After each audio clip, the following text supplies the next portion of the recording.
Welcome to question answer channel class 9th English की जो poem number 1 है the road not taken. आज हम करेंगे उसके क्वेश्चन आंसर। तो जल्दी से वीडियो को लाइक कर दो।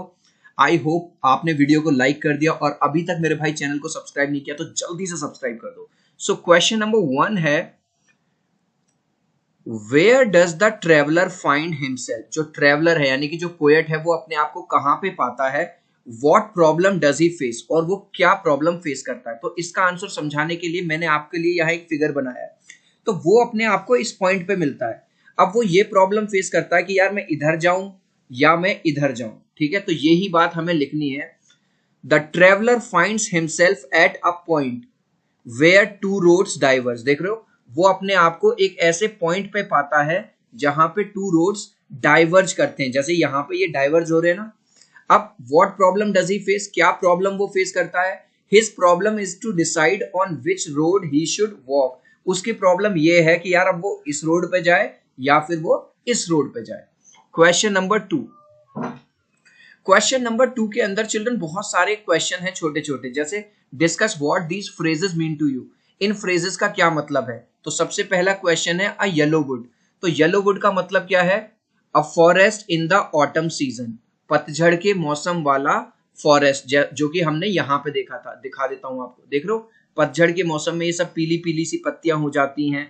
तो सेकंड देखो, it was grassy and wanted wear. तो उसने पोएम में यूज किया है कि जो एक रास्ता था उस पर ग्रास उगी हुई थी, और वांटेड वेयर इसका मतलब क्या है।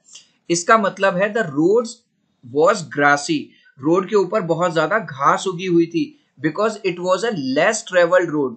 भाई अगर किसी रोड पे बार बार लोग जाएंगे आएंगे आएंगे जाएंगे तो आपने देखा होगा वहां से जो घास है वो खत्म हो जाती है। लेकिन अगर कम लोग गए हैं तो उस पर थोड़ी सी घास उगी हुई थी। It wanted people to move on it. और ऐसा लग रहा था पोएट को जैसे कि वो रास्ता उससे कह रहा हो कि यहाँ से बहुत कम लोग गुजरे हैं, तो एटलीस्ट तुम तो यहाँ से जाओ इससे होकर के। नेक्स्ट क्वेश्चन है द पासिंग देयर। इसका मतलब क्या है इस फ्रेज का।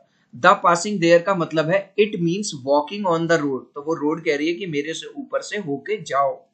Next, leaves no step had trodden black. कोई भी पत्ती काली नहीं पड़ी थी। इसका मतलब क्या है। It means the leaves had not been crushed. देखो चिल्ड्रन, अगर यहाँ पे सूखी पत्तियां पड़ी हुई हैं इस रास्ते पे, और अगर मैं इनके ऊपर से चल के जाऊंगा तो वो पत्तियां टूट जाएंगी, है ना, क्रिस्पी है क्योंकि वो। So it means the leaves had not been crushed, वो टूटी नहीं थी। Under the feet of travellers, travellers के फीट के नीचे आके, क्योंकि उस दिन उस रोड पे कोई भी अभी तक नहीं गुजरा था। How way leads on to way. इसका मतलब क्या है। इसका मतलब क्या है, how one road leads to another. जैसे हम इस रास्ते पे जा रहे हैं तो हो सकता है फिर ये रास्ता दो रास्तों में बढ़ जाए, फिर हमने ये वाले रास्ते पे गए फिर ये रास्ता दो रास्तों में बढ़ जाए, फिर ये रास्ता दो रास्तों में बढ़ जाए। तो इस तरह से रूट्स क्या होते हैं, डाइवर्ज होते रहते हैं, एक रास्ते से दूसरा रास्ता आता रहता है। क्वेश्चन नंबर 3 के अंदर भी 2 पार्ट्स है। Is there any difference between the two roads as the poet describes them. जो टू रोड्स यहाँ पे मैं दिखा दूं दोबारा आपको, जो पोएट ने हमें डिस्क्राइब किए हैं, क्या इन टू रोड्स में कोई डिफरेंस है। अब वो हमें क्वेश्चन दे रहा है। क्वेश्चन क्या दे रहा है कि पहले वो कह रहा है इन स्टेंजास 2 एंड 3, यानी सेकंड स्टेंजा में और थर्ड स्टेंजा में क्या कोई डिफरेंस है। तो आंसर है नहीं। There is no difference between the two roads in stanzas 2 and 3। वो हमें बार बार ये कहता है कि दोनों ही रोड मुझे बिल्कुल एक जैसे लग रहे थे। एक इधर जा रहा था एक उधर जा रहा था, इस पे भी उतनी ग्रास थी उस पे भी ग्रास थी।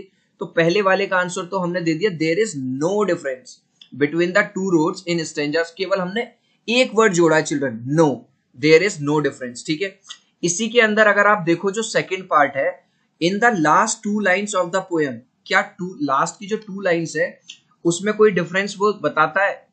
तो उसके लिए हमने यहां पे अलग से दिया है, in the last 2 lines of the poem the poet tells that the road he opted for is less travelled. देख रहे हो, स्टार्टिंग में तो वो कंफ्यूज रहता है, यार दोनों ही रोड एक जैसे हैं, किस पे जाऊं किस पे नहीं जाऊं। लेकिन लास्ट वाली लाइन में फाइनली वो ये कहता है उसने उस रोड को चुना, वो उस रोड पे होके गया जिस पे कम लोग गए थे, लेस पीपल ट्रेवल्ड। ठीक है, नेक्स्ट क्वेश्चन। चिल्ड्रन, अगर आप हमारे टेलीग्राम ग्रुप से जुड़ना चाहते हो जिसमें 3,500 से ज्यादा बॉयज एंड गर्ल्स हैं ऑल ओवर इंडिया के, तो उसका लिंक मैंने डिस्क्रिप्शन में दे दिया है, ज्वाइन कर लीजिए। डायरेक्ट हमारे वीडियोस आपके फोन पे आ जाएंगे। नेक्स्ट क्वेश्चन है, what do you think the last two lines of the poem mean? आपके हिसाब से पोएम की जो आखिरी दो लाइन है उनका क्या मतलब है? फिर इसमें एक और क्वेश्चन है, looking back does the poet regret his choice और एक्सेप्ट इट? जब वो पीछे देखता है, मतलब पुरानी बातों को सोचता है, तो उसने जो रास्ता लिया था, उसने जो चॉइस ली थी, उसका उसको पछतावा है या नहीं है? तो दो क्वेश्चन है। तो सबसे पहले हमें दो लाइन का मतलब बताना है। तो देखो यहाँ पे मैंने पूरा रेड से लिखा है, मतलब पूरा क्वेश्चन से ही आंसर बनाया। In the last two lines of the poem, ठीक है, in the last two lines of the poem the poet wants to say, poet ये कहना चाहता है that it is important to take the right decision in life. Poet ये कहना चाहता है भाई जिंदगी में जो भी डिसीजन लो वो डिसीजन सही डिसीजन होने चाहिए। The poet decided to take the less travelled road because he wanted to experience something different in his life. भाई दो रास्ते जा रहे थे, है ना, उसने वो रास्ता चूज किया जहां पे कम लोग गए थे, ठीक है, क्योंकि वो अपनी जीवन में कुछ ना कुछ डिफरेंट करना चाहता था, अलग करना चाहता था। फिर इसमें ये वाला क्वेश्चन है, looking back does the poet regret? क्या पोएट को पछतावा है उसने जो डिसीजन लिया उसका? No, the poet does not regret his choice. Poet को कोई पछतावा नहीं है, उसके हिसाब से उसने सही रास्ता चूज किया। चिल्ड्रन, अब इसमें अगर आप देखोगे नीचे दो क्वेश्चन और हैं और दोनों क्वेश्चन में आपकी सजेशन पूछी गई है। Have you ever had to make a difficult choice? क्या कभी तुम्हारे जीवन में इस तरह की बात आई है जहां पे तुम्हें डिफरेंट चॉइस मिली हो कि ये करें या वो करें? और do you think you will have difficult choices to make? How will you? Children, इस तरह के क्वेश्चंस का कोई रियल आंसर नहीं होता, तो इसमें आपकी चॉइस पूछी गई है। तो इसने पूछा क्या तुम्हें कभी ऐसा एक्सपीरियंस हुआ है जैसे पोएट को हुआ था? हमने लिख दिया I have never got such an experience, मुझे कभी ऐसा एक्सपीरियंस नहीं हुआ। कुछ बच्चे चाहे तो यहाँ पे यस भी कर सकते हैं, या आप पे डिपेंड करता है। अब वो पूछ रहा है अगर तुम्हें ऐसा एक्सपीरियंस करने को मिले तो तुम कैसे करोगे? If I have ever get such an experience I will take my decision after considering all the pros and cons of the situation. अगर मुझे कभी जीवन में ऐसा डिसीजन लेना पड़ा तो मैं सारे प्रोज एंड कॉन्स होता है, मतलब प्रोज का मतलब है पॉजिटिव और कॉन्स का मतलब है नेगेटिव। भाई उस डिसीजन के क्या पॉजिटिव इफेक्ट होंगे, क्या नेगेटिव इफेक्ट होंगे, मैं सारी सिचुएशन को कंसीडर करूंगा पहले और तब जाके कोई डिसीजन लूंगा। लास्ट क्वेश्चन है, after you have made a choice do you always think about what might have been और do you accept the reality? Question ये कह रहा है अगर तुमने कोई डिसीजन ले लिया तो तुम ये सोचते रहते हो और परेशान होते रहते हो, अरे यार अगर वो कर लेता तो ऐसा हो जाता, यार ये हो जाता, या फिर तुम रियलिटी को एक्सेप्ट करते हो? तो आंसर देखो, I take my decision wisely, मैं अपना डिसीजन सोच समझ के लेता हूँ। Once I take the decision I never think about what might I have been. देखो ये मैंने पूरा क्वेश्चन से उठाया है। एक बार अगर मैंने डिसाइड कर लिया तो फिर मैं उसके बारे में नहीं सोचता कि मुझे ये करना चाहिए था, ये नहीं करना चाहिए था, क्योंकि मैं तो सलमान खान का फैन हूँ। एक बार जो मैंने कमिटमेंट कर लिया तो भाई तुम किसी की भी नहीं सुनता।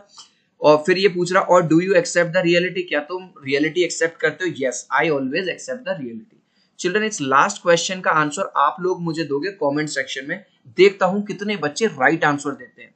What does the poem speak about? ये पोएम किसके बारे में बोलती है? About the plight of villages, about the people, about two cities, about the choices made by people.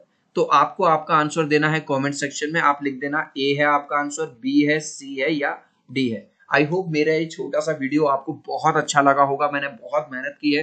Please video को लाइक कर देना, चैनल को सब्सक्राइब कर देना। मिलते हैं अगले वीडियो में। Bye everyone, God bless you and take care. I will see you.